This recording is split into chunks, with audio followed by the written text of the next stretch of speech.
Le comité des auditeurs actifs de Maurice Radio Libre est heureux de vous présenter l'émission Maurice c'est la nuit de mardi. Bonne écoute.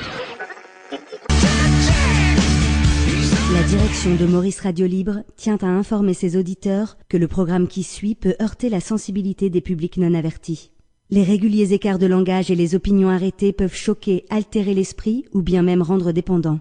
Maurice Radio Libre modère les interventions à caractère sexuel ou religieux, mais ne les interdit pas. Bonne écoute. Obscur, indomptable. Maurice, c'est la nuit. Maurice Radio Libre aux USA, à la Nouvelle-Orléans. Oseras-tu faire partie du jeu? Maurice Radio Libre, appelle 0140 22 94 47. Explosif, tension, liberté, mutant, strident, à la Nouvelle-Orléans. Dépêche-toi. Je te refais Maurice c'est la nuit ou pas? Maurice c'est la nuit. Maurice c'est la nuit. Nicolas? Oui, bonsoir. Bonsoir Maurice. Super matos. Nicolas, on se tutoie ou on se vous voit? On peut se tutoyer si tu veux. Formidable. Donc Nicolas, toi tu fais partie de ceux qui ont répondu oui à l'offre de la première.org pour tenter de devenir le candidat citoyen à l'élection présidentielle, ou en tout cas si ça marche quoi, si les 500 signatures, si vous arrivez à obtenir les 500 signatures, etc. Et manifestement tu fais partie du haut du panier, puisque tu fais partie des 5 qui restent en lice aujourd'hui. Alors que dans quelques temps, il va encore se passer, il va y avoir un nouvel écrémage qui ne laissera paraître qu'un seul candidat, qui sera donc sans doute celui qui représentera le peuple, en tout cas le peuple par la voix de la première.org à l'élection présidentielle. Pourquoi est-ce que tu as choisi de faire ça? J'ai saisi l'occasion que représentait la primaire citoyenne pour exprimer mes idées. J'ai toujours été intéressé par la politique, mais je crois qu'il existe plus de 240 partis politiques en France et je n'ai jamais trouvé chaussure à mon pied. Donc là, je pouvais m'exprimer de manière indépendante et je pense que c'est en indépendant que on est le plus à même de s'exprimer et de pouvoir lutter pour ses valeurs. Alors, ni droite, ni gauche, ni extrême, ni centre, l'union plutôt que la division. C'est là tu ratisses large un peu, non? Je crois au contraire que je ratisse nulle part, vu que la plupart des gens ont tendance à se coller une étiquette, donc ils se mettent soit à droite, soit à gauche, soit au centre, parfois aux extrêmes. Donc moi, je vise aucun de cela, je vise vraiment le plus large possible, mais sans vraiment faire appel à ces gens-là. J'aimerais au contraire que les gens se décrochent ces étiquettes-là qui se mettent, parce que ça nous dévise et ça n'a pas de sens, je pense, sur le plan politique. C'est plus compliqué qu'une simple ligne droite-gauche. D'accord. Et la ligne droite-gauche, ça permet pas aux gens un peu de s'y retrouver? Non, on voit, ça dépend des sujets. Je pense faudrait qu'il y ait des lignes sur chaque domaine. Sur le plan économique, on peut faire une ligne, mais sur le plan social, une autre, entre des conservateurs, d'autres plus progressistes. Sur la question européenne aussi, on voit que la droite et la gauche sont pro-européens, alors que plutôt à l'extrême droite et côté parti de gauche, donc plus à l'extrême gauche, ils sont eux pour sortir de l'Union européenne. Donc c'est vraiment plus complexe les idées sont plus complexes qu'une simple ligne. Il faudrait trouver un modèle en 3D pour décrire ces choses-là. Alors toi, t'es médecin et t'habites à Ajaccio, c'est ça, en Corse? C'est ça, oui. Est-ce que les médecins sont pas déjà des gens un peu privilégiés, hein, des gens qui voient la société avec un peu de décalage? Et ensuite, est-ce que les gens qui sont en Corse ont une vision, si tu veux, de la France, du continent, suffisamment large, en étant aussi au large, pour pouvoir faire des propositions qui tiennent la route? Concernant les médecins, on peut venir de tout milieu. Donc c'est vrai qu'il y a la moitié de ma promotion quand je faisais mes études qui était enfant de médecin. Mais moi, c'est pas du tout le cas. Je suis enfant de 2 ouvriers. Donc je viens d'un milieu très modeste et c'est que depuis le début de l'année, vu que j'ai que 31 ans, que je vis de mon métier. Mais jusqu'à mes 30 ans, j'ai quand même galéré pas mal. Et concernant Ajaccio, j'y vis donc depuis que j'ai commencé mon poste là en février, donc c'est assez nouveau. Et à la base, je suis toulousain, j'ai vécu 26 ans à Toulouse et 4 ans à Marseille. Et pourquoi tu t'es installé en Corse? J'ai saisi l'offre d'emploi qui me plaisait. Il y avait vraiment, c'était ce que je voulais faire. Donc le poste était à Ajaccio, donc je me suis dit tant mieux. Je suis au soleil, je voulais rester dans le sud, donc tant mieux que ce soit en Corse. Et donc t'es pas déçu, t'es plutôt content de tes choix là pour le moment? Au niveau du boulot, oui, c'est très intéressant, très complet. Et au niveau de la Corse, bon, c'est vrai que l'hiver, ça a tendance à être un peu mort. Mais 6 mois dans l'année, c'est quand même top. Enfin, niveau climat, si on aime sortir, faire du sport, tout ça, c'est au top. Après, il y a quelques inconvénients liés à l'insularité. Donc, c'est plus difficile de venir sur le continent. Par exemple, pour les débats de la primaire, je vais pouvoir en faire que 3 sur 9 parce que j'ai pas de vol direct en dehors de Paris. Donc, c'est assez compliqué. Alors, ta position et tes propositions principales émanant donc de ton choix d'être candidat serait quoi? Donc parce que ni droite ni gauche ni centre, tout ça c'est pas une proposition, c'est juste une photo de ce que tu n'es pas. Alors qu'est-ce qu'il y a dans ton qu'est-ce que tu proposes aux gens en fait? Ce slogan-là, c'est vrai que c'est pour dire que moi, j'ai pas de carcan, j'ai pas de limite ou de contrainte. Donc, chaque thématique, j'essaie de les analyser, de faire des propositions en fonction d'un jugement pragmatique. Donc, il n'y a aucune idéologie dans ce que je propose ou pas.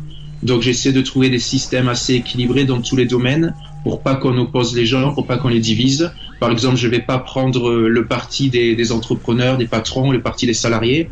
Je vais prendre le parti de trouver des systèmes pour que ce soit à chaque fois gagnant-gagnant. Je pense qu'on peut à la fois trouver l'intérêt des entrepreneurs et des salariés pour avancer, non pas lutter alors qu'ils appartiennent à la même entreprise. Alors les migrants, par exemple, c'est quoi? Est-ce que tu as déjà une position? Est-ce que tu as réfléchi ou est-ce que parce que les sujets brûlants là du moment, c'est le boulot, hein, forcément dans notre pays. Ensuite c'est pour moi. Hein, ensuite c'est les migrants. Après c'est l'islam. Ensuite c'est les conflits guerriers dans le monde, si on peut les prendre dans cet ordre-là. Quelle est ta position sur ces trucs dont on parle quasiment tous les jours en France? C'est vrai que ce sont les thématiques qui prennent le plus de temps dans les médias. Je pense pas pourtant que ce soit les problèmes les plus importants. Je crois même pas que l'islam ne soit un problème. On le fait passer pour un problème, mais si on va en parler, moi je peux montrer que c'est pas l'islam qui est un problème, c'est la vision qu'on en donne. Et l'emploi, oui, l'emploi, je trouve que c'est un vrai problème parce que c'est des questions d'éducation, de santé, il y a tout qui suit l'emploi. Je pense que c'est une valeur socle dans la société. Mais après, les problèmes de guerre, tout ça, je crois qu'on les exagère et donc, j'ai des propositions sur ces sujets-là, mais ce ne sont pas mes priorités. Moi, mes priorités, c'est les questions économiques et sociales et démocratiques. Et le reste, ça suit. Mais donc, je peux répondre à ce que vous voulez.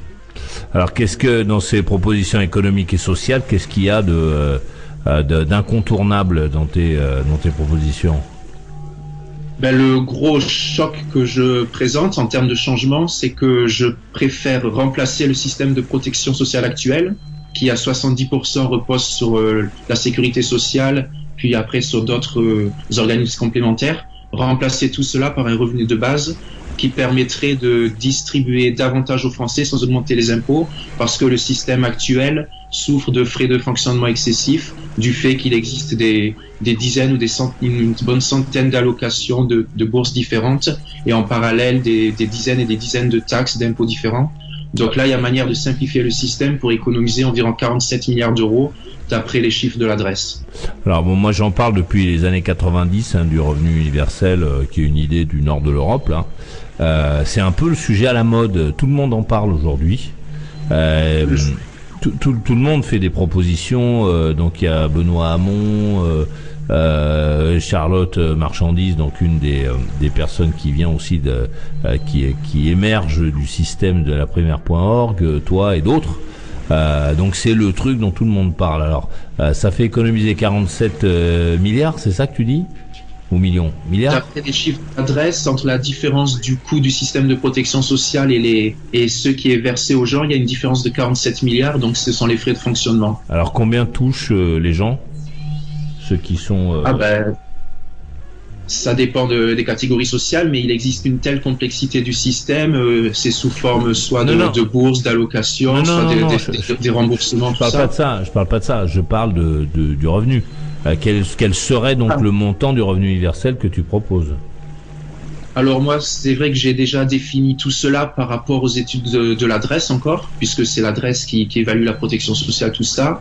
Et d'après cette étude qui donne les besoins fondamentaux des gens, c'est-à-dire en termes d'alimentation, de logement, d'énergie et de frais de santé, je verserai 850 € par mois aux personnes aptes à travailler et 1200 € par mois aux personnes qui ne sont pas aptes à travailler pour cause de maladie ou d'handicap. Parce que le but du revenu de base, pour moi, c'est pas de laisser les gens ne pas travailler, c'est juste de répondre à leurs besoins fondamentaux. Donc c'est pour ça que cette somme est donnée en monnaie complémentaire qui sera seulement convertible en euros par les professionnels de l'alimentation, du logement, de l'énergie, de la santé. Et ceux qui veulent participer à la société de consommation, ils pourront travailler, mais selon un temps choisi. En fait, c'est le temps qui est choisi, c'est pas le fait de pas travailler ou pas. Même Attends, là, tu vas trop vite, là, tu vas trop vite. Là, on a besoin de comprendre, parce qu'il y a ça, c'est un truc neuf. Donc en fait, ce revenu universel, de base, je le donne en monnaie complémentaire. Alors qu'est-ce que ça veut dire la monnaie officielle pour consommer? Attends, qu'est-ce que ça veut dire, Nicolas, qu'est-ce que ça veut dire monnaie complémentaire? Qu'est-ce que c'est ça? C'est-à-dire qu'actuellement notre monnaie officielle c'est l'euro et on peut créer une autre monnaie dans le système, mais qui répondrait à des besoins spécifiques. Et là, c'est pour répondre à ces besoins fondamentaux, donc ce que j'ai cité, ce qui permet de vivre et de pas crever dans la rue. C'est le but de système de protection sociale. C'est-à-dire qu'en fait, tu ne verses pas de pognon, enfin d'euros, d'argent avec lequel on peut acheter des chaussettes. Tu verses donc une monnaie, tu verses ça dans une monnaie particulière qui ne permet que d'acheter à manger, de payer le minimum, la base vitale, quoi. Voilà. Et donc ça, c'est pour ceux qui voudront participer à la société de consommation. Là, ils seront obligés de travailler, mais selon un temps choisi. Si quelqu'un a des grands besoins, il fera un temps plein. Si quelqu'un a juste besoin de 300 ou 400 € de plus par mois, en plus de son revenu de base pour ses besoins fondamentaux, ça je comprends pas ça. Il suffira de travailler un jour ou deux par semaine. Je comprends. J'ai pas compris ça. Cette partie-là, je l'ai pas comprise. Moi, je pensais que le revenu donc universel que tu proposais était payé en monnaie complémentaire, comme tu dis, et permettait de s'occuper des besoins essentiels. Mais à côté de ça, ceux qui touchent ce revenu universel, tu veux pas qu'ils travaillent dans le système normal et qu'ils soient payés en euros? Ah si, ils peuvent travailler, mais c'est à eux de choisir. Là, le revenu de base, ça permettrait à chacun de survivre, on va dire. Donc, et après, pour ceux qui veulent participer à la société de consommation, ils vont devoir travailler. Parce que le but de la redistribution sociale, c'est juste d'aider les gens, c'est pas de leur permettre d'être chez soi et de s'acheter des montres ou ce qu'ils veulent sans travailler. Pour distribuer la richesse, il faut la créer. D'accord. Donc ça, c'est un truc dont j'avoue, j'ai jamais entendu parler de ça. C'est une idée, c'est original, hein. Donc, tout le monde touche de quoi bouffer, dormir et trucs dans une monnaie particulière. Et peut s'ajouter donc à ça pour ceux qui veulent faire autre chose que juste bouffer, dormir et marcher. On peut gagner un salaire, quoi. On peut gagner le SMIC. Pas le SMIC. On rentre dans le monde du travail normal. D'accord, donc justement, mais ce revenu de base, ça permet d'augmenter les emplois parce que ça supprime les cotisations sociales sur les salaires. Donc ça devrait développer l'emploi. Et après, il peut y avoir un partage du temps de travail en plus. C'est aux gens de choisir en fonction de leurs besoins, du niveau de vie qu'ils souhaitent, de travailler à la hauteur qu'ils veulent, en complément de leur revenu de base. D'accord, qui est le revenu de base, lui qui est un revenu, d'accord, c'est pas mal ça, c'est intéressant en tout cas, Nicolas. J'ai essayé de trouver, parce qu'il y a deux versions dans le revenu de base, il y a un peu le versant libéral qui veut libérer l'emploi, et il y a le versant social qui veut permettre aux gens de vivre, de s'épanouir sans forcément être contraint de travailler. Et là, j'ai essayé de trouver une version qui satisfasse les deux courants. Donc voilà, qu'on puisse survivre et choisir son temps de travail tout en facilitant l'emploi et même une hausse des salaires. Et en plus, ça pourrait faire plaisir à ceux qui ont envie de revenir au franc, parce que ta monnaie complémentaire, ça pourrait être le franc. On peut l'appeler comme on veut, oui. D'accord. Cette manière que tu as d'organiser tout ça, c'est juste toi tout seul. sur ton bureau qui a cette idée, ou est-ce que t'as des gens qui travaillent avec toi? Est-ce que c'est ce que tu proposes est déjà passé par la moulinette d'autres cerveaux avant d'arriver là? Ben, moi, à la base, j'ai fait des études d'économie et de droit en plus de médecine. J'ai des Master 2 en économie et en droit. Ensuite, je suis curieux de tout, donc je me renseigne depuis des années, je lis beaucoup et j'essaie de chercher des alternatives. Je reviens, Nicolas, en direct d'Afrique. Ça n'empêche pas, hein. Nous sommes avec Nicolas Bernabeu qui se présente pour essayer d'être le représentant laprimaire.org des citoyens à l'élection présidentielle de 2017. Il y a eu quand même beaucoup de gens qui ont voté, hein, beaucoup de gens qui ont. Est-ce que t'es content? Est-ce que t'es fier d'en être là en fait dans cet écrémage, Nicolas? Est-ce que ça te rend fierté? Je t'entends pas bien là. Moi, j'entends la musique là en arrière-fond, des vagues. Oui, ça a peu d'importance, mais là voilà, on t'entend mieux à nouveau. Est-ce que t'es fier de faire partie des 5 derniers? Ben non, c'est pas une question de fierté. Moi, ça me fait pas plaisir d'être devant les caméras, de parler devant des gens, tout ça. J'ai jamais souhaité ça. Donc moi, c'est vraiment faire passer mes idées, les valeurs qui sont derrière. Et je serai fier que si je peux faire bouger les choses. Donc là, c'est que le chemin, mais je suis loin du but. Est-ce que tu crois que tu peux être élu président de la République? Ben, comme j'ai un peu étudié les stats, ça me paraît très improbable. Mais en même temps, moi, je crois aucune limite. Je vois pas, de toute façon, on connaît pas nos limites, donc il faut faire le maximum. Et après, c'est la vie qui nous mène là où on doit aller. Donc c'est peu probable, mais il faut se donner à fond. Est-ce que si jamais t'avais un avion venu de Libye qui venait avec quelques valises de pognon, est-ce que ça aiderait ça? Est-ce que ça te permettrait d'avoir d'augmenter tes chances d'être élu ou pas?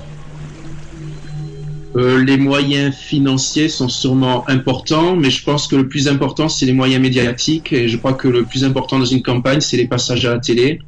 Donc c'est là où ça se joue. D'accord. Et toi, tu vas passer à la télé, tu penses? Alors, d'un côté, on peut déranger par rapport aux idées qu'on développe, mais d'un autre côté, on est aussi des citoyens indépendants non encartés. Peut-être ça peut faire moins peur au système, je sais pas. À voir. Lorsque tu parlais tout à l'heure de ce que tu serais capable de faire ou de mettre en place, tu nous as dit que tu ne voulais pas choisir entre les patrons et les ouvriers ou les salariés. Qu'est-ce que tu proposes dans ce domaine-là alors? Ben justement, le revenu de base, je le finance sur la valeur ajoutée, qui est l'assiette la plus large qui existe, c'est-à-dire qu'on taxe autant la productivité réalisée par le capital, les robots, les automates, que la productivité réalisée par les salariés. Et du coup, en étalant au plus large cette taxation, ça permet de supprimer les charges sociales, la CSG, la CRDS qui pèsent sur les emplois. Donc du coup, moi, le système, il permet d'annuler tous les frais qui pèsent sur l'emploi. Actuellement, pour donner à peu près 2000 € de salaire, ça coûte 3500 € à l'entreprise. Là, ça coûtera que les 2000 € du salaire. Et du coup, la taxation, elle est vraiment sur la production et pas sur le salaire lui-même. Du coup, ça devrait développer énormément les embauches. D'accord, donc ça c'est la seule intrusion. Enfin, la clé de ta proposition, c'est le revenu de base. T'as pas de proposition. Ça va impacter énormément de thématiques du programme. Oui. D'accord, t'as pas de proposition spécifique, particulière à faire en dehors de ça dans le domaine du travail. J'ai plus de 150 propositions. Le revenu de base, c'en est qu'une seule sur les 150, même si elle a un impact plein. Mais par exemple, en termes économiques, moi, je propose une réduction, mais en même temps une progressivité de l'impôt sur les sociétés. C'est-à-dire que ça va surtout avantager les petites et moyennes entreprises sur le plan fiscal, alors qu'au contraire, les grandes entreprises qui, elles, paient moins d'impôts à cause des niches fiscales, grâce à cet impôt progressif, elles, ça va pas forcément les avantager, mais les petites, oui. Et en parallèle, je supprime les niches fiscales qui étaient le frein à la progressivité de l'impôt. Donc ça veut dire que là, tu as quand même choisi ton camp. Tu as choisi le camp des petites entreprises et pas des grandes entreprises. Est-ce que pénaliser les grandes entreprises, est-ce que c'est une bonne idée en fait? En fait, je ne les pénalise pas tant que ça parce que je réduis quand même l'impôt sur les sociétés, même si je le rends progressif. C'est juste qu'elles vont payer à la hauteur, alors qu'actuellement, il y a des études qui montrent que les entreprises du CAC 40 ne paient que 8,7% de leurs bénéfices en imposition, alors que pour les petites entreprises, c'est dans les 33%. Donc là, on voit qu'il y a une inégalité. Donc en supprimant les niches fiscales et en mettant un système progressif, les grandes entreprises paieront au moins autant que les petites, voire plus, alors que c'est l'inverse actuellement. D'accord, mais est-ce que ça va pas, est-ce que cette démarche-là ne va pas démotiver les grosses entreprises qui ont une facilité en fait de déplacement qui est vachement plus importante que celle des petites boîtes, quoi. L'artisan du coin, il est pour partir demain travailler en Inde ou en Turquie, c'est plus difficile pour lui que pour je sais pas quoi Sanofi qui peut délocaliser en claquant des doigts, quoi. En fait, en simplifiant le système, là, l'impôt il est élevé, mais du coup avec toutes ces niches fiscales, les grandes entreprises arrivent mieux que les petites à défiscaliser. Mais là, en baissant l'impôt, elles n'auraient pas de besoin de fuir. On baisse l'impôt, on supprime les niches fiscales, on simplifie tout ça. Moi, mon but, c'est pas non plus de faire fuir ou d'arnaquer les grandes entreprises. Mais s'il y a des excès, oui. Donc, moi, je vais aussi m'attaquer aux paradis fiscaux. Mais le but, c'est que le territoire soit compétitif et qu'elle veuille rester et créer de l'emploi ici. Donc, c'est pour ça que je ne suis pas pour une taxation très élevée, même pour les grandes entreprises. Bon, et les gens qui ont alors dans tes propositions, il y a une favorisation des gens qui bossent face à ceux qui touchent du pognon en restant assis dans un fauteuil. D'accord? Oui, je transfère pas mal de taux d'imposition du travail vers la rente, c'est-à-dire que tout ce qui est travail, l'emploi ou les indépendants, je veux qu'ils paient moins de charges pour créer des entreprises ou sur leur salaire, leurs revenus. Par contre, ceux qui vivent de la rente, donc des dividendes, des loyers, tout ça, je préférerais qu'ils paient un peu plus parce que je crois que c'est pas sain de vivre d'une rente. On devrait toujours travailler, essayer de s'améliorer, de produire. Mais bien sûr, la retraite, ça me semble une rente légitime au bout d'un moment pour se reposer. Mais tant qu'on est apte à travailler, il faut en tout cas favoriser le travail, c'est les plus méritants. Donc cette manière de faire ne risque pas de faire fuir ceux qui ont du pognon, parce que bon, ceux qui ont des rentes en général, ils font travailler toute une chaîne de gens quand même. Ils font bosser des gens qui s'occupent des marchés, qui s'occupent de faire fructifier en fait le pognon. Donc est-ce que ça va pas les faire tous partir de l'autre côté là en Suisse s'installer? Alors déjà, la plupart des gens travaillent, même c'est par le travail qu'on peut produire des rentes. Donc après, on peut avoir une rente mais continuer une activité productive en travaillant. Mais après aussi, je propose, pour éviter les fuites à l'étranger, une égalité des Français devant l'impôt, comme font les États-Unis. C'est-à-dire, par exemple, quelqu'un qui paierait 45% d'impôts en France et 25% en Suisse, il paierait toujours 25% en Suisse, mais il paierait aussi la différence au fisc français, donc 20%, et comme ça, il n'aurait pas de raison de fuir pour raison fiscale, mais seulement à condition qu'il ait fait ses études en France ou que le marché de son entreprise soit aussi en France. Si c'est quelqu'un qui a vraiment rien à voir avec la France, parce qu'il est né à l'étranger et tout, lui, on va pas le faire payer aussi au fisc français. Mais sinon, si c'est juste pour une raison de fuite fiscale, il ne devra pas échapper à l'impôt. Nicolas, je te propose d'aller à la rencontre de celles et ceux qui écoutent l'émission, qui ont des questions à te poser. Donc je propose à ceux qui écoutent Maurice Radio Libre là maintenant tout de suite et qui ont envie d'essayer, j'espère qu'il ne va pas y en avoir trop en même temps, d'essayer de parler avec Nicolas, de me contacter maintenant sur Skype, maurice.usa pour essayer donc d'échanger avec Nicolas en espérant que ça va mieux marcher qu'hier, puisque hier ça marchait pas. Hier c'était compliqué, on n'arrivait pas techniquement à faire. On n'a pas pu d'ailleurs pendant tout le temps où Charlotte était là, et dès qu'elle a raccroché, on a pu discuter, on a pu avoir des conférences et des gens qui parlaient en même temps. Pourquoi c'est un truc que j'ai pas encore compris. Donc il y a des messages à Nicolas dans ma boîte maurice@mauriceradiolibre.com ou un échange verbal directement avec lui. Donc message de alors attendez, on va essayer d'ajouter quelqu'un là, je suis pas sûr que ça marche. Le temps qu'on voit si ça marche. Message voilà, de Stéphane, 45 ans, de Maison Alfort, en direction donc de Nicolas. Bonsoir Maurice, bonsoir Nicolas, bonsoir à tous. Pour Nicolas Bernabeu, qu'avez-vous voté en 2012 au présidentiel et au premier et au second tour? Est-ce que tu réponds à cette question, Nicolas? Non, le droit de vote est personnel, donc tu veux pas le dire? Non, mais par contre, je peux vous dire qu'au deuxième tour, j'ai choisi entre Sarkozy et Hollande, j'ai pas voté. Aucun des deux.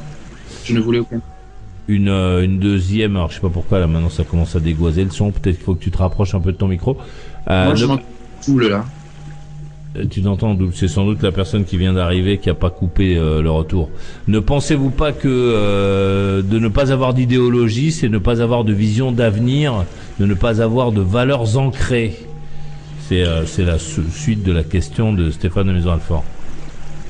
Pour moi, le terme idéologie, c'est avoir un préconçu et se faire une idée sans même analyser la situation.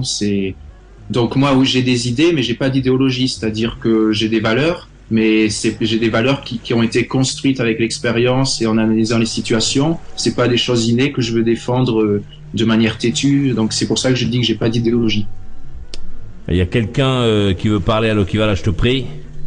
Bonsoir Maurice, bonsoir Nicolas, Kader, 43 ans, de Troyes. Kader, c'est à toi. Oui, je voulais revenir sur un passage d'intervention de Nicolas. Je vois qu'il m'éclaire un peu plus sur le passage où tu l'as abordé à propos de l'islam en France. Et sur la question aussi de moyen de paiement qui serait une autre monnaie que l'euro. Dans un premier temps, je voudrais qu'il me précise un peu plus sa pensée sur les musulmans en France et ce qu'il pense à propos de ça, du climat actuel. Moi, je n'ai pas de préférence entre les gens, je les juge pas en fonction de leur religion, qu'ils soient juifs, chrétiens, musulmans ou sans religion, ça m'est strictement égal en termes de jugement, ça sera juste en fonction du comportement des gens. Donc je vais pas montrer du doigt des communautés ou pas, je jugerai que des individus un par un en fonction de leurs actes et non pas en fonction de critères identitaires donc voilà. Mais mon problème, parce que je suis de confession musulmane, le problème que j'ai, que tout le monde a actuellement, alors moi en tant que musulman c'est beaucoup plus tendu, c'est parce que là tu me fais une réponse, je suis désolé, mais tu me fais une réponse un peu généraliste, tu vois. Est-ce que tu as abordé ce sujet d'une manière concrète? Est-ce que tu as cherché à comprendre les tenants et les aboutissants de cette problématique? Enfin, cette problématique, ouais. Alors moi, je pense concernant l'islam, le problème, c'est qu'il y a une méconnaissance des gens vis-à-vis de la religion musulmane. Donc, par exemple, je suis sûr que les 3/4 des chrétiens ne savent pas que les musulmans considèrent Jésus comme un prophète et l'attendent à la fin des temps comme eux. Donc, je pense qu'il y avait une meilleure connaissance. Les gens s'apprécieraient plus au lieu d'avoir peur les uns des autres. Oui, mais Nicolas, moi, je vais être direct avec toi. Aujourd'hui, il y a un contexte un peu conflictuel, moi pas. Et je suis pas sûr que les gens ne savent pas. Ou qui fait d'ailleurs ou s'y intéresse ou ne s'y intéresse pas. Le problème, il vient, moi, en ce qui me concerne, il y a un problème au-delà du cercle hexagonal. Enfin, du cercle hexagonal, au-delà de l'hexagone. Est-ce que tu as réfléchi à cette situation-là diplomatiquement? Quelles seraient les mesures que tu prendrais? Parce que ce que tu nous dis, c'est de la théologie. On rentre dans la théologie. Moi, c'est pas du tout ça. On est dans le politique. Et dans le politique, ça veut dire qu'il y a des courants, il y a des forces en présence. Est-ce que tu y as réfléchi? Sur le plan politique, moi je pense qu'il faut mettre une véritable méritocratie de manière à ce que chaque Français puisse se reconnaître dans la société sans se sentir méprisé en termes de représentativité, par exemple à la télé ou dans les hommes politiques. Donc là, on voit qu'on voit plus de personnes de certaines communautés que d'autres. Donc il y a peut-être un travail à faire sur ça. Je sais pas si je Ça, réponds à ta question. non, c'est pas, enfin, moi, je comprends ce que tu veux dire. Tu veux parler de représentation, mais moi, je suis pas là-dedans, en fait. Moi, la chose qui m'agace, enfin, qui me fait réfléchir, et qui peut amener même des conflits, hein, je me suis déjà engueulé avec Maurice, hein, à l'antenne. C'est que le problème, il se situe au-delà de l'Hexagone. C'est-à-dire qu'il y a des connivences, il y a des courants, il y a des pays qui ont un double langage. Est-ce que tu as réfléchi à ça? On en a déjà parlé. Des pays occidentaux vis-à-vis de l'islam ou des pays musulmans qui ont un double langage? Différents pays qui pourraient avoir un intérêt à ce que ça se passe comme ça. Tu veux, dis-moi concrètement tes questions. Est-ce que tu penses... Par exemple, qu'est-ce que tu penses de l'Arabie Saoudite, par exemple? De la monarchie saoudienne? Moi, je pense que l'Arabie Saoudite ne doit pas être considérée comme un allié, ne doit pas être un pays à qui on vend des armes et ne doit pas être un pays à qui on accorde certains titres. Même, je crois qu'ils ont été représentants des droits de l'homme dans l'année là. Donc, c'est un pays qui doit être isolé tant qu'ils ne respecteront pas les droits de l'homme et les droits des femmes et qui vendra des armes à des groupes terroristes et tout ça. Donc, c'est pas un pays avec qui il faut coopérer tant qu'ils agissent ainsi. D'accord. Bon, on va passer à la deuxième question. La deuxième question, je veux que tu me précises le type de financement, justement, dont tu parlais à propos des gens qui seraient un peu dans la survie. Alors, tu parlais d'une monnaie que tu rentrais. Maurice a dit on reviendrait au franc pour ces gens-là. N'as-tu pas l'impression de faire à l'intérieur du même pays, alors que tu veux rassembler les Français, de créer à l'intérieur du même pays deux populations? Non, parce que le revenu de base, il est touché par tout le monde. Donc, c'est sans exception, tout le monde aura ça pour l'aider à vivre. Et après, tout le monde aura la possibilité de travailler pour compléter ses revenus en fonction de ses besoins personnels. Alors, comment tu finances ça? C'est un système pour tout le monde. Mais comment tu le finances? Et comment tu le finances? Parce que t'as beau dire que tu crées une monnaie. Alors, je suis pas en train de te, enfin, François, d'accord, hein, je veux pas que tu penses que je suis en train de te chicaner. Je suis en train de poser des questions. Parce que ce que tu proposes, il y aura un financement, quoi. Il faut le budgétiser. Donc, tu vas le budgétiser en euros. Bien sûr, parce que même si c'est de la monnaie complémentaire, le but c'est qu'elle soit convertie en euros par ceux qui le peuvent. Donc, au final, ça reste, je le considère comme si c'était des euros. Donc, comment je le finance? Déjà, je remplace le système de protection sociale actuel, qui coûte 736,5 milliards d'euros, dont 626 milliards donnés par des administrations publiques. Et mon système, je le remplace par un revenu de base qui va coûter, comme je vous ai donné les chiffres, on multiplie par les populations à chaque fois, il coûtera 683 milliards d'euros. Donc c'est juste une hausse de 50 milliards qui correspond aux frais de fonctionnement administratif qui sont supprimés. Donc il n'y a pas de hausse d'impôt pour le financer. Il n'y a pas de hausse d'impôt. Alors le temps que Kader reprenne son souffle, des questions dans ma boîte Maurice @mauriceradiolibre.com. Anthony, 44 ans, de Saint-Avé, qui dit: bonsoir Maurice, je trouve la proposition des deux monnaies proposées par Nicolas Bernabeu intéressante, sauf qu'il y a un hic. Comment fait la personne si elle n'est pas équipée pour se nourrir? Faut-elle qu'elle achète les équipements de logement avec la monnaie universelle ou la monnaie du travail? Et pour se vêtir, avec quelle monnaie investir, etc. C'est-à-dire que la question, je ne sais pas si tu saisis la question. Oui, donc en fait, les 850 € en monnaie complémentaire, ils sont donnés à la population apte à travailler. Donc là, n'importe qui devrait pouvoir travailler parce que justement, j'ai indiqué que je supprimais les coûts de l'emploi, donc ça devrait créer des millions de postes. Et pour ceux qui ne peuvent pas travailler parce qu'ils sont inaptes physiquement, ils auront plus juste une partie donnée en monnaie complémentaire, les 850 premiers euros. Mais après, le reste, pour aller jusqu'à 1200 €, ça sera donné en monnaie officielle pour qu'ils puissent acheter des vêtements, ceux qui veulent. D'accord, mais donc ça veut dire qu'on a quand même un problème pour acheter un lit, quoi. Le mec qui veut acheter un lit, ce lit, il peut l'acheter qu'en euros. Il pourra pas l'acheter en monnaie complémentaire. Il peut aussi travailler. S'il touche que 850 en monnaie complémentaire, ça veut dire qu'il est apte à travailler. Moi, je me base sur les... D'accord, donc s'il ne trouve pas de travail, il n'aura pas de lit, quand même. On est d'accord. Pour financer le lit, il faut qu'il bosse. Oui, mais a priori, le système, on part pas de zéro. Enfin, il y a déjà des acquis. On a déjà des équipements et tout. Donc il peut aussi avoir le rôle des associations. Tout le monde n'en a pas des équipements. C'est-à-dire qu'à partir du moment où tu vas permettre à des gens qui étaient dans la difficulté d'en sortir, il faudra effectivement penser de façon très claire à la façon dont ils vont acheter une table, des chaises.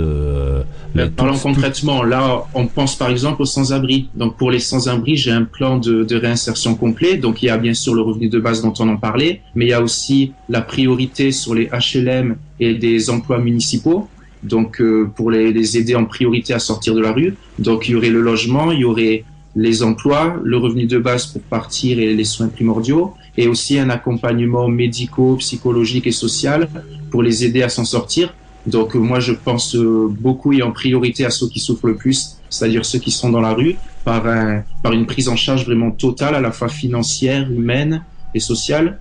Donc si je suis intéressé par leur confort et leur qualité de vie, mais ça se fera pas tout seul, ça sera l'État, les associations et les gens eux-mêmes qui devront aussi vouloir se sortir de la rue.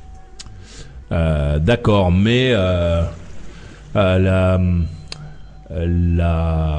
mairie de Paris, par exemple, c'est combien de salariés? J'ai oublié. 15 000 salariés, 20 000 salariés, je sais plus. En faisant ton système, quand tu dis 50 000 salariés, voilà. Il y a 50 000 salariés à la mairie de Paris. Lorsque tu leur donnes une priorité, etc., tu fais augmenter ces effectifs? Non, enfin s'il y a des emplois publics qui se libèrent, des emplois municipaux qui se libèrent, il y aura une priorité sur les sans-abri. Mais après, le but, c'est de créer des emplois dans le secteur privé. Le but, c'est pas de créer des emplois publics. Moi, je pense que la meilleure façon de créer un emploi public, c'est de créer 10 emplois privés. D'accord, mais en taxant 10, on peut créer un emploi public. D'accord, mais Nicolas. Je veux développer l'emploi privé en supprimant les charges sur le travail grâce aux revenus de base. D'accord, Nicolas, mais ça, c'est déconnecté de la réalité. C'est-à-dire que la mairie de Paris, quand elle embauche des gens, elle n'embauche pas forcément des gens qui n'ont aucune qualification. À la mairie de Paris, dans les salariés, il y a plein de gens qui ont une spécialité, qui ont des diplômes, qui ont un savoir. Il suffit pas simplement de prendre un mec. Je finis ma phrase. Prendre un mec qui était assis sur le trottoir et puis lui dire t'as la priorité quand il y aura un poste à la mairie de Paris, c'est considéré c'est un peu lui mentir. C'est-à-dire que lui il va se dire dès qu'il y aura un poste on va me faire travailler, alors qu'en fait il va peut-être y avoir plein de postes, je sais pas quoi, d'informaticiens, de spécialistes de la sécurité, etc. Et ce mec-là il va voir passer ces emplois qui existent. On lui a dit, parce que c'est souvent comme ça qu'on présente les choses dans la société actuelle, c'est-à-dire qu'on dit aux gens tous les bénéfices seront reversés, etc. Et on parle des bénéfices. C'est-à-dire s'il n'y a pas de bénéfices, tout le monde va être payé. Et puis s'il n'y a pas de bénéfices, les gens pour lesquels on fait la soirée toucheront zéro.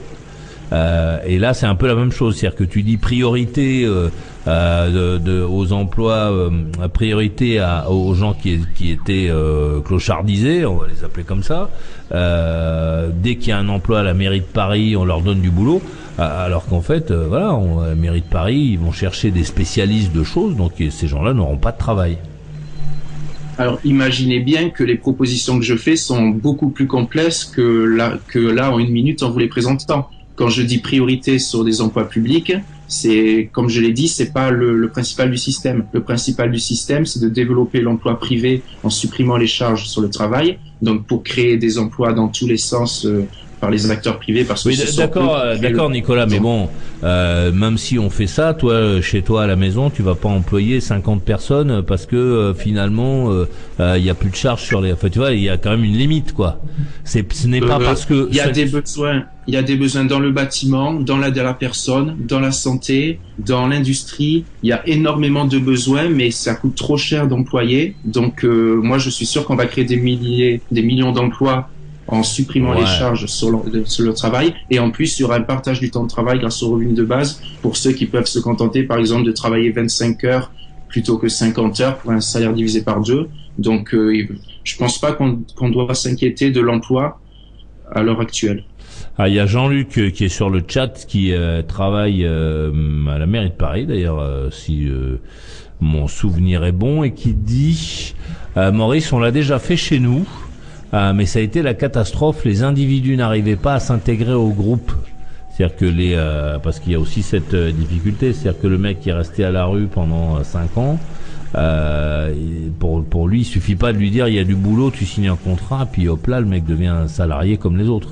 Il a quand même besoin de se réhabituer, etc. Et les besoins des équipes sont réels, quoi. Les mecs ils travaillent, donc on peut pas simplement faire venir quelqu'un pour le sortir de la rue. Ça empêche les autres de bosser en même temps. C'est pour ça que je parle de l'importance de l'accompagnement médico-psychosocial, parce que c'est des gens, il suffit pas de leur donner une somme d'argent pour les sortir des problèmes.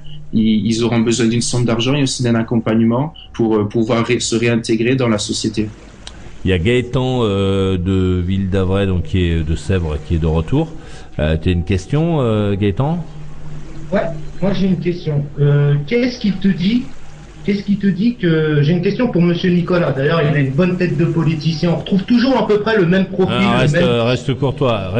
Dis, pose ta question. Voilà. Je voudrais savoir, qu'est-ce que tu fais de ceux qui n'ont pas envie de tout ça? Parce que tu as des gens qui sont à la rue, qui veulent pas de logement, qui veulent pas travailler, et t'en as un sacré paquet. Généralement, les gens, au bout d'un certain nombre d'années, ne veulent plus être insérés, ne veulent plus... voilà, donc tu pourras proposer beaucoup d'aide psychologique, tout ça, ils n'iront pas. La question, elle est où là? Elle est où la question, Gaëtan? Qu'est-ce que tu vas faire de ces gens-là? Qu'est-ce que tu voudras en faire? Moi, je pense que ça marchera pas, tout ça.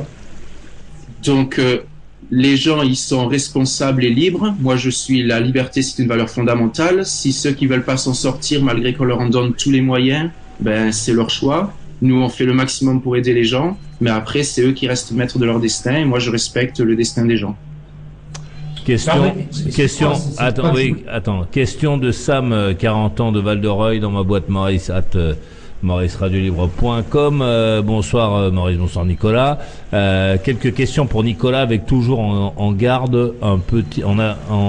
avant-garde un petit récapitulatif de sa bio et de son programme, dont des questions qui en découlent. Économie, Nicolas propose un revenu citoyen universel, une baisse des charges salariales et une dette publique bénéficiant d'un taux d'emprunt à 0%. Est-il au courant que la France est endettée et ne peut plus imprimer sa propre monnaie, et que les seules façons d'avoir de l'argent demeurent l'impôt, le prêt de l'Union européenne ou par un emprunt à taux d'intérêt variable sur les marchés? Comment finance-t-il ces annonces? D'où vient l'argent? Je sais pas si la question est claire. Oui. Bon, vas-y. J'ai tout à fait conscience que le système nous empêche de faire cela. C'est l'article 123 du traité de Lisbonne. Donc moi, je propose de ne pas respecter toutes les lois du traité de Lisbonne et de ne pas en payer les amendes, parce que c'est un système qui empêche nos démocraties de s'exprimer. Donc concernant la dette publique, je veux qu'un État puisse que le droit régalien de pouvoir s'autofinancer soit possible en cas de déficit, mais normalement il devrait plus y avoir de déficit parce que je fais plus d'économies que de nouvelles dépenses. Mais en cas de déficit, un État n'aurait pas emprunté à 5-10% sur le marché privé, alors qu'on pourrait emprunter à 0%. Donc pour cela, faut ne pas obéir à l'article 123 du traité de Lisbonne, et que la Banque centrale prête. Mais attention, il n'y aura pas d'inflation, c'est pas faire marcher la planche à billets. Faire marcher la planche à billets, c'est créer de la monnaie et la laisser dans le système. Là, on crée de la monnaie pour le prêt et on la détruit lors du remboursement. Donc aucun risque d'inflation et pas d'intérêt à payer. Alors, deuxième question, mandat présidentiel et implication. Nicolas a 31 ans, il est médecin, il a un master 2 en économie et un master en droit. Il est conseiller médical de la direction générale de l'Agence régionale de la santé de Corse, bénévole dans les associations, passionné de sport et voyage régulièrement. À 31 ans, c'est plutôt un bon score. Question 1. Que pense-t-il du cumul des mandats ? Alors, il y a trop d'excès actuellement concernant les mandats cumulés par les politiciens. Je suis pas contre un mandat local et un mandat national. Par exemple, quelqu'un qui veut rester maire de sa petite ville, son petit village et avoir un mandat local, ok, mais pas de cumul des salaires. Question 2. Va-t-il pouvoir dégager un peu de temps pour assurer sa présence et mobiliser toute son attention au poste pour lequel il postule? Parce que t'es un peu chargé là quand même.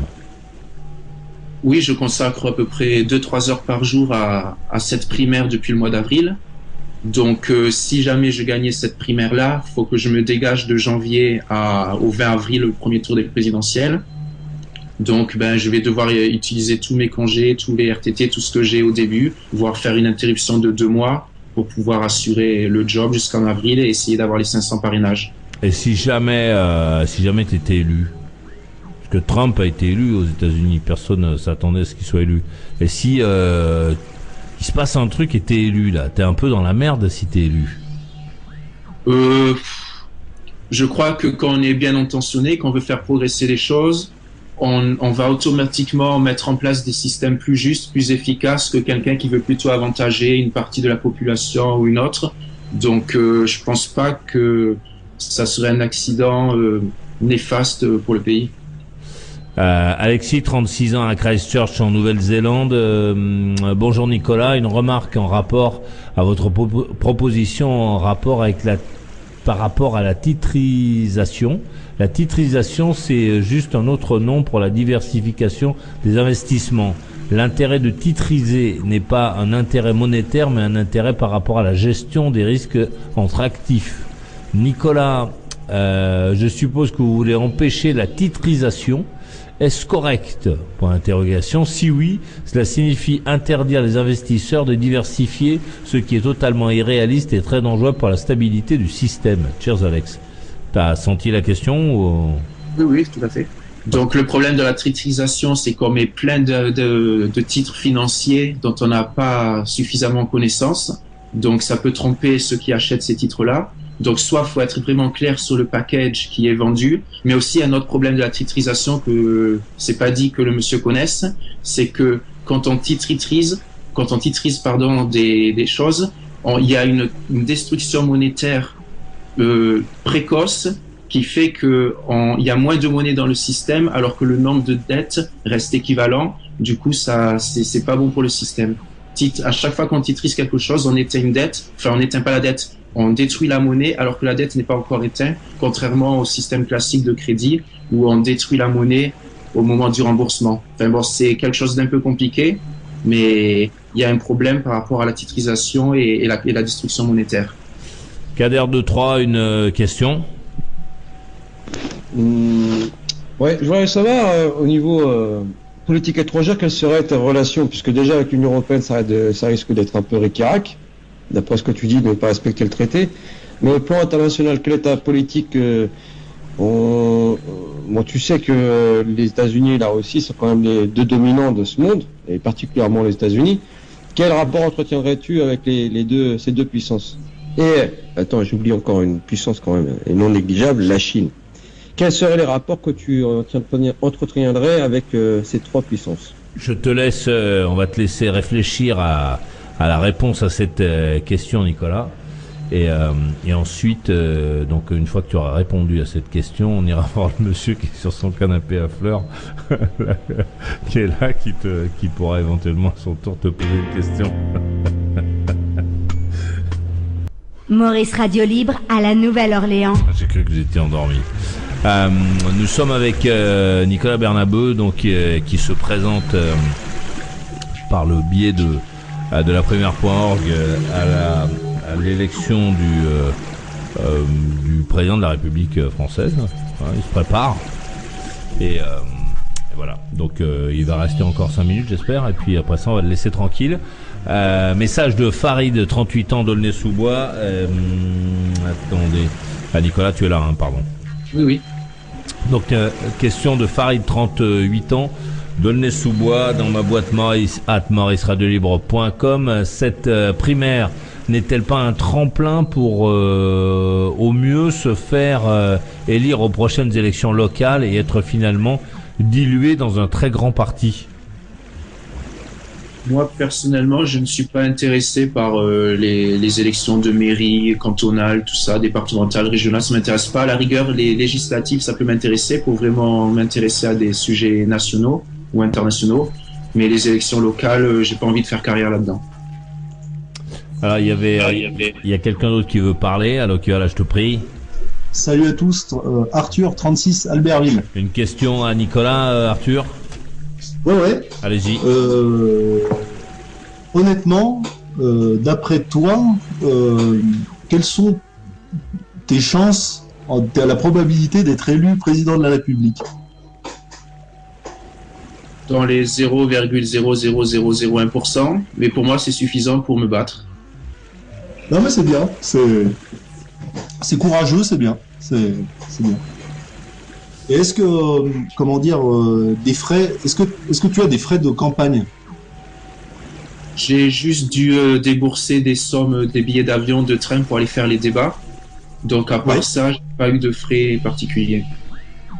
Mais c'est quoi? C'est de l'ordre de 5000 euros Non, j'ai dépensé 650 € là pour participer à 3 débats des frais d'avion et de train. Et en dehors de ça, j'ai pas de dépenses particulières. Et c'est de ta poche ou alors il y a une association? Et peut-être que la primaire va rembourser les candidats, je suis pas sûr, mais c'est possible, je sais pas. Non, mais c'est bien, c'est très courageux, quoi. Merci à vous. Merci. Il y avait la question précédente de Kader. Alors tu répètes ta question, Kader? Sur les relations internationales? Oui. Ouais, c'est ça. Oui. Donc, moi, je trouve que jusqu'à présent, la France et d'autres pays ont un peu été trop vassalisés par les États-Unis dans leur ambition impérialiste. Il faudrait qu'on rééquilibre un peu la diplomatie. Pour moi, la Russie, c'est pas un ennemi, comme l'Iran, c'est pas un ennemi. Faut au contraire leur tendre la main plutôt que les montrer du doigt pour empêcher des conflits à venir. Et moi, mon but, ça serait de démocratiser l'ONU en faisant supprimer le droit de veto pour que les résolutions soient réellement appliquées. Je pense que c'est que comme ça qu'on pourra avancer concernant le réchauffement climatique, la gestion, la régulation de la finance internationale, la faim dans le monde et tout ça. D'accord. Merci pour ta réponse. Merci. Il y a quelqu'un d'autre qui veut parler? Allô, qui va là, je te prie. Bon, si t'as appelé et que t'es là, c'est le moment de parler. Bon. Donc toi, Nicolas, enfin, on va te laisser partir parce qu'on avait dit que c'était 1 heure et que tout le monde a fait 1 heure. Est-ce que tu t'es intéressé aux autres candidats? De la primaire? Oui. Oui, bien sûr, on se connaît, on a déjà eu des travaux, des ateliers ensemble. Est-ce qu'il y a un projet, est-ce qu'il peut y avoir un projet après l'organisation autour de ces élections pour travailler ensemble, pour essayer de proposer quelque chose à celui ou celle qui sera président de la République élu? Le vainqueur de la primaire, ça serait bien qu'on soit derrière cette personne-là, mais après c'est vrai qu'on est une primaire où n'importe qui pouvait s'inscrire, du coup on n'a pas forcément les mêmes idées à la base, contrairement à la primaire de la droite ou la primaire socialiste, qui sont à peu près du même courant. Donc le but c'est que chacun soit derrière le vainqueur pour l'aider à avoir les 500 parrainages, mais c'est aussi un peu plus difficile du fait qu'on vient de vraiment tous les horizons. Merci beaucoup Nicolas de nous avoir consacré donc 1 heure. C'était formidable. Je vais te laisser faire une petite conclusion si tu as envie de dire quelque chose aux gens qui sont à l'écoute à cette heure-ci. Non, allez vous inscrire sur laprimaire.org. Il y aura le prochain vote du 15 au 30 décembre. Donc que ce soit moi ou l'un des 4 autres concurrents, il y a de quoi renouveler les idées, renouveler les personnes. Donc je pense que ça serait bien qu'un candidat indépendant citoyen puisse au moins participer à l'élection présidentielle pour apporter ses nouvelles idées. Donc encouragez l'initiative en vous inscrivant sur laprimaire.org. Merci. Merci beaucoup Nicolas d'être venu et puis bonne chance pour la suite. En espérant bien entendu que ça te permettra de faire ce que tu as envie de faire. Merci à vous. Au revoir.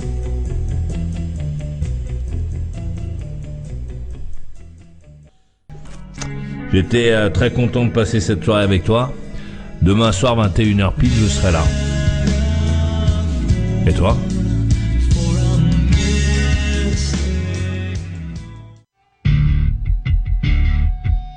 Ses bottes, sa meule.